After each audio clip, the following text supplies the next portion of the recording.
Sevgili izleyiciler merhaba. Birazdan izleyeceğiniz videoda mum çiçeğinin bakımı ve yetiştirilmesinde karşılaşılan sorunlar ve çözüm önerileri hakkında sizlere bilgi vereceğim. Bu yayını Ankara'daki Dallıoğlu Seracılık firmasından gerçekleştiriyoruz. Bana bu olanağı sunan Dallıoğlu Seracılık firmasına çok teşekkür ederim. 1. Mum çiçeği için en uygun yer neresidir? Mum çiçeğinizi doğrudan ışık almayan aydınlık bir yere koymanız gerekiyor. Mum çiçeğine özellikle sabah güneşi çok yararlı. Bitkinizi çok fazla gölge bir yere koyarsanız çiçek açmaz. Eğer bitkinize doğrudan ışık alan bir yere koyarsanız yapraklar yanar, solar ve sararır. 2.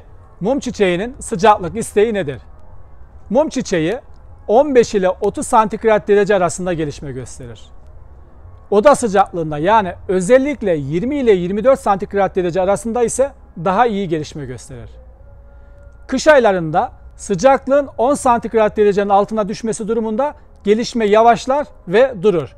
Bu nedenle mum çiçeğinin bulunduğu ortamın sıcaklığının 10 santigrat derecenin üzerinde olması gerekiyor. Mum çiçeğinizi gerek yaz gerekse kış aylarında kalorifer, klima ve fan gibi hem ısıtıcı hem de soğutucu kaynaklardan mutlaka uzak tutmanız gerekiyor. 3. Mum çiçeği hangi toprak ya da topraklarda iyi gelişme gösterir? Mum çiçeği tropik bir çiçek olup toprağının geçirgen ve havadar olmasını ister. Bu nedenle kullanılan toprakların mutlaka havadar ve geçirgenliğe sahip olması gerekiyor. Peki mum çiçeğinde hangi toprakları kullanabiliriz? Sizlere tavsiye mum çiçeğinde ağaç kabuğu, perlit ve torf karışımını kullanabilirsiniz. Ağaç kabuğu olarak orkidede kullanılan çam kabuğunu kullanabilirsiniz. Mum çiçeğinizi tek başına torf ya da tek başına Hindistan cevizi toprağına dikmeyin. %70 oranında torf, %30 oranında perlit ya da %70 oranında torf, %30 oranında dişli dere kumu kullanabilirsiniz. Kaktüs topraklarında kullanabilirsiniz.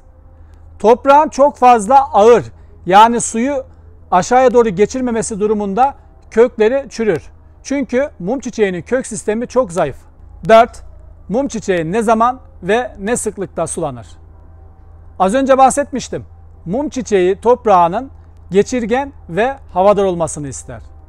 Mum çiçeği aynı zamanda toprağının da nemli olmasını ister. Ancak toprağın aşırı derecede nemli ve sulu olması bitkinizin köklerini çürütür ve bitkiyi öldürür. İki sulama arasında toprağın biraz kurumasına müsaade etmeniz gerekiyor. Bunu nasıl anlayacaksınız?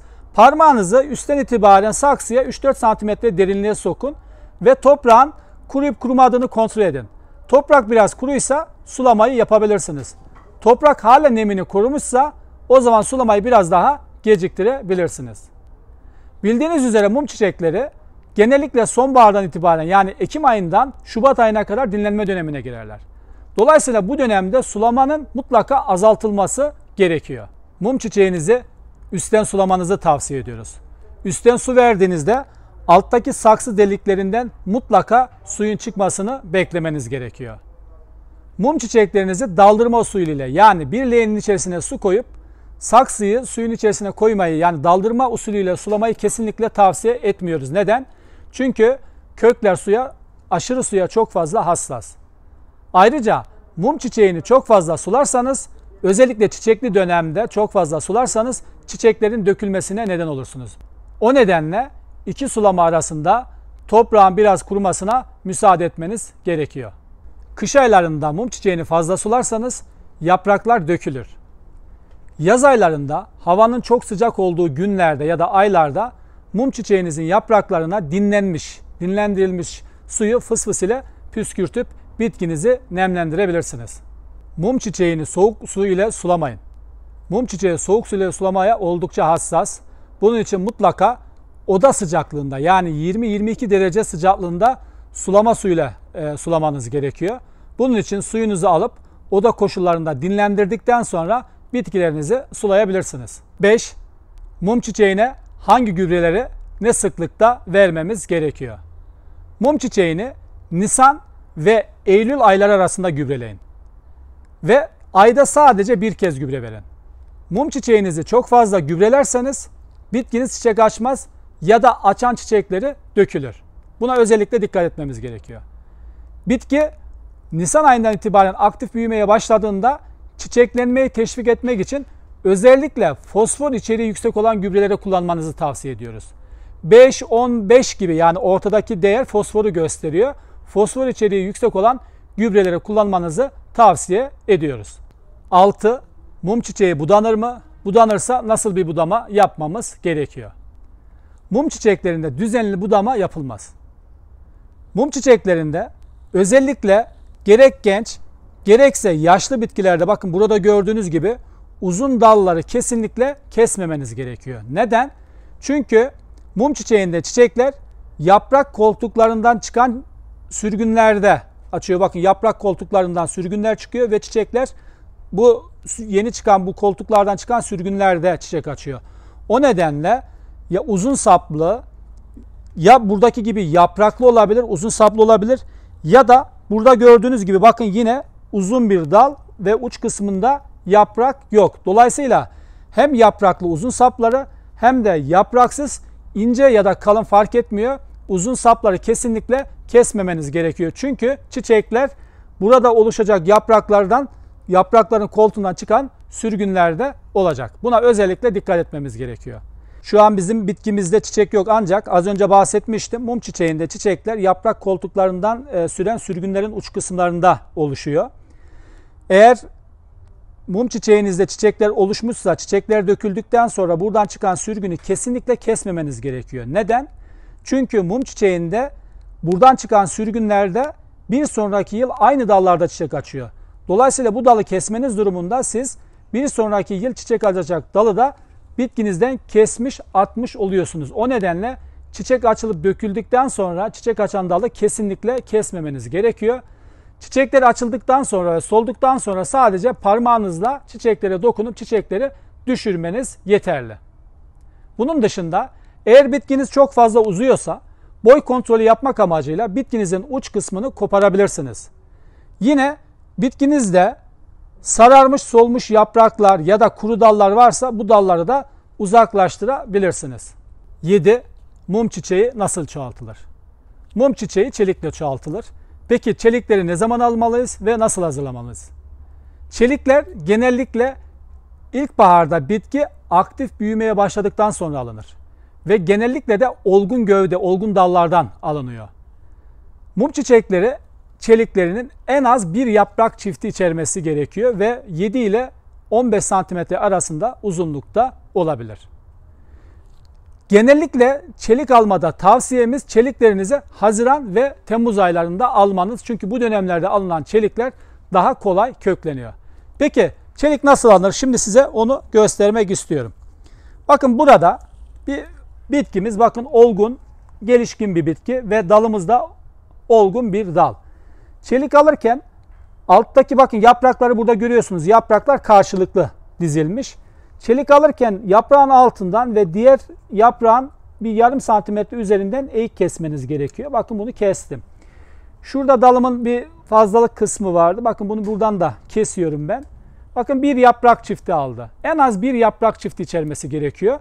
Siz 2 ya da 3 yaprak çifti de içerebilirsiniz dalınızın uzunluğuna bağlı olarak. Mum çiçekleri nasıl köklendirilir? Mum çiçeklerini suda çok kolay bir şekilde köklendirebilirsiniz.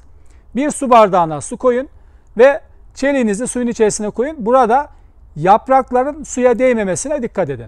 Bu birincisi. İkincisi, suyun dışında köklendirme ortamlarında da köklendirebilirsiniz. Bu amaçla torf kullanabilirsiniz, perlit kullanabilirsiniz. Torf perlit yarı yarıya karıştırabilirsiniz. Çeliği dikmeden önce mutlaka iyi bir şekilde sulamanız gerekiyor. Hormonsuz çok kolay kökleniyor. Mum çiçeklerinde hormon kullanmaya gerek yok. Çok kolay kökleniyor. Ancak benim elimde hormon var. Bakın yine toz hormonum var. Burada bakın çeliğin dip kısmını ben hormona bandırıyorum. Şu şekilde. Alttan görüyorsunuz, size örnek olması açısından söyleyeyim. Çeliğimin altında bakın yaklaşık 3 parmaklık bir mesafe bırakıyorum. Yaklaşık 5 santimetrelik bir mesafe bırakıyorum. Daha sonra çeliğimizi bakın şurada şu şekilde getirip köklendirme ortamıma dikiyorum. Burada dikkat etmemiz gereken husus bakın şuraya kadar. Burada da yaprakların toprağın içerisine değmemesi gerekiyor. Çeliği diktikten sonra hemen parmaklarımla beraber ne yapmam gerekiyor? Bastırmam gerekiyor. Çelikleri köklendirme ortamına diktikten sonra kesinlikle doğrudan ışık alan bir yere koymamanız gerekiyor. Aydınlık bir yerde köklendirmeniz gerekiyor. Eğer bu saksının üzerine sera ortamı yaratmak amacıyla şeffaf bir poşet koyabilirsiniz. Burada hem sıcaklığı hem de nemi muhafaza ederseniz köklenme daha da hızlanır. Çeliğin köklenmesini teşvik etmek ve hızlandırmak istiyorsanız fısfısla beraber eğer poşet kullanıyorsanız poşeti kaldırırsınız ve yapraklarına fısfıs ile beraber su püskürtebilirsiniz. 8. bakım işlemimiz saksı değiştirme. Mum çiçeğinde saksı değiştirme işlemini genç bitkilerde her yıl, yaşlı bitkilerde ise her 2 ile 4 yılda bir değiştirebilirsiniz. Saksı değiştirirken bitkinizin köklerinin saksının etrafını iyice sardığına mutlaka dikkat etmeniz gerekiyor. Mum çiçeğinin kök yapısı çok zayıf. Onun için saksı değişimlerinde kesinlikle büyük saksılara dikmeyin. Eğer mum çiçeğinizi büyük saksılara dikerseniz bitkiniz çiçek açmaz. Bakın burada ticari bir seradayız ve ticari mum çiçeklerini görüyorsunuz. Bakın bunlar yaklaşık 10-12 santimetre çapına sahip saksılar. Daha büyük bir bitkiye bakıyorsunuz. Yine saksı büyüklüğünün yine çok fazla büyük olmadığını görüyorsunuz. Sizlere tavsiyem mum çiçeğinde 12 ile 15 santimetre çapına sahip saksılardan büyük saksılar kesinlikle kullanmayın. Neden? Çünkü mum çiçeğinin kök sistemi zayıf. Eğer küçük saksılara dikerseniz bitkinin kök topu daha kolay oluşur. Dolayısıyla kökler daha hızlı gelişir ve küçük saksılarda dikim yaparsanız küçük saksılardaki bitkilerde çiçeklenme daha erken olur. Büyük saksılara dikerseniz kökler daha geç ve daha zayıf gelişeceği için çiçeklenme gecikir, hatta çiçek açmayabilir. 9. Mum çiçeği yetiştiriciliğinde karşılaşılan sorunlar nelerdir? 1. En fazla karşılaştığımız sorun mum çiçeğinin çiçek açmaması. Peki mum çiçeği neden çiçek açmaz? Bunun başlıca 4 tane nedeni var. 1.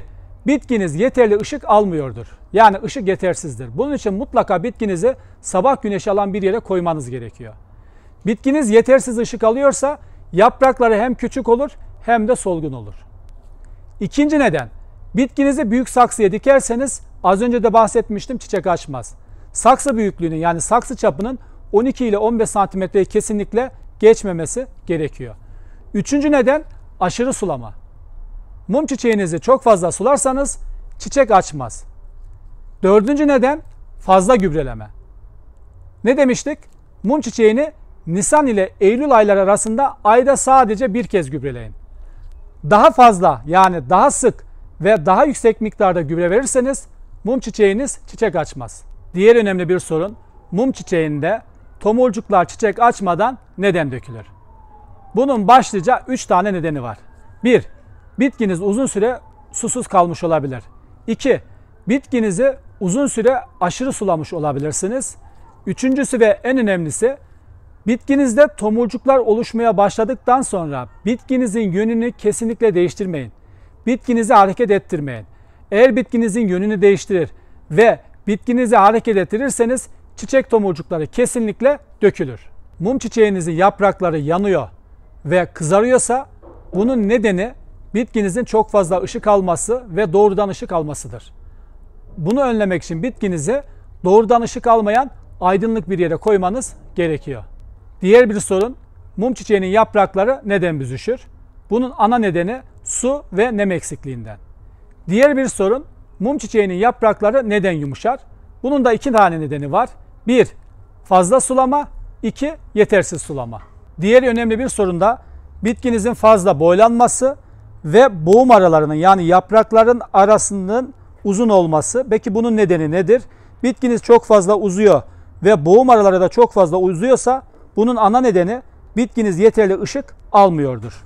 Peki mum çiçeğinin yaprakları neden dökülür? Bunun da başlıca 2 nedeni var. 1. Bitkiniz soğukta kalmış olabilir. İkincisi ise bitkiniz çok fazla cereyanda kalmış olabilir. Bu 2 neden de yaprakların dökülmesine neden olur. Kış aylarında mum çiçeğinizin yaprakları dökülüyorsa bunun ana nedeni bitkinizi çok fazla suluyorsunuz demektir. Mum çiçeğinizin yaprakları yapış yapış oluyorsa Bunun başlıca nedeni zararlı böceklerdir.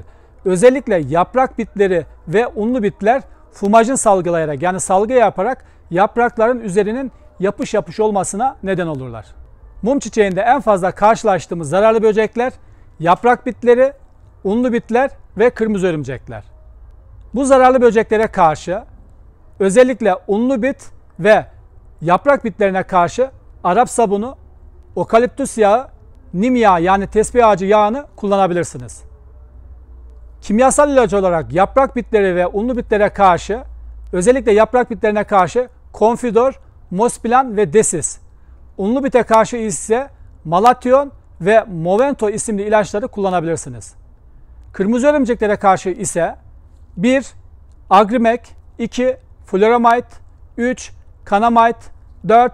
Miteclean, 5. Milbeknok gibi çok sayıda ilaç var. Bunlardan herhangi birini seçerek kullanabilirsiniz. Beni izlediğiniz için teşekkür ederim. YouTube kanalıma abone olmayı, videoları beğenerek paylaşmayı unutmayalım. Beni ayrıca Facebook Soner Kazaz ve Instagram Soner Kazaz isimli sosyal medya hesaplarımdan takip edebilirsiniz. Facebook'ta Çiçek Bakımı ve Yetiştiriciliği isimli grup kurdum. Sizleri aynı zamanda bu gruba katılmaya davet ediyorum. Yeni bir video yayınladığımda haberiniz olsun istiyorsanız abone olmayı ve küçük zil işaretine tıklayıp bildirimleri açmayı unutmayınız. Hoşça kalın, sevgiyle kalın.